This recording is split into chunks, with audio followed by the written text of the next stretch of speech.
Let's talk about an athlete that's kind of going in the opposite direction. Thiago Alves. Yeah. He's going down in weight. Yeah. Can you kind of detail that situation? I'm sure when you first evaluated him, you probably said, I think he could be a 155er. He probably had a little bit of resistance to it. Exactly. At first, how did we get to this now? Well, let's remember. Is it official he's doing it? It's not official. Okay. And it's under consideration. It's under consideration, but it's been under consideration since 2010 when I took over Thiago Alves. And if those that don't know, those newer to the sport, I actually started working with Thiago Alves in August of 2010 after he missed weight. In Oakland. Against John Fitch, on the undercard of San and Silva 1. Thiago missed weight by half a pound, and he gave up, I think, $12,000 of his purse because he refused to cut that last half a cup of water because he was in such a bad state. And I saw that, and I was like, oh, my God, this poor guy. And I had a relationship with his manager at the time. After the fight, I shot a message to his manager. I said, hey, if Thiago wants to have a conversation, give me a call. He said, we'll call you Monday morning. We spoke that Monday morning, and immediately we were in. Now, moving forward, we were able to take Thiago. He's never missed weight again. He's looked phenomenal in all of his performances since then.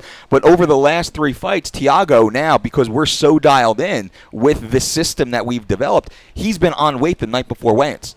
So this is a kid that missed weight twice in the UFC. He actually got popped for using a diuretic back in 2007 or 2008, years and years and years ago, well before I was a part of it. I want to be clear on that.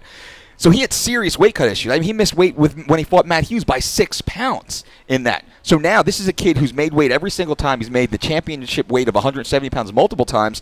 And the last 3 fights, he's been on weight at 171 the night before weigh-ins. He's had dinner the night before weigh-ins, and he's had breakfast the morning of weigh-ins, and he's been drinking fluids on his way to the scale. At that point, after this last fight, and when he fought Condit, like, fuck, man, Condit's what, 6'3"? All these guys keep getting bigger and bigger and bigger. Now, Thiago Alves, I feel he could win a world title at 85, at 70, or at 155 because I see what he does in the training room. He's highly competitive with everybody within that room, within those weight classes.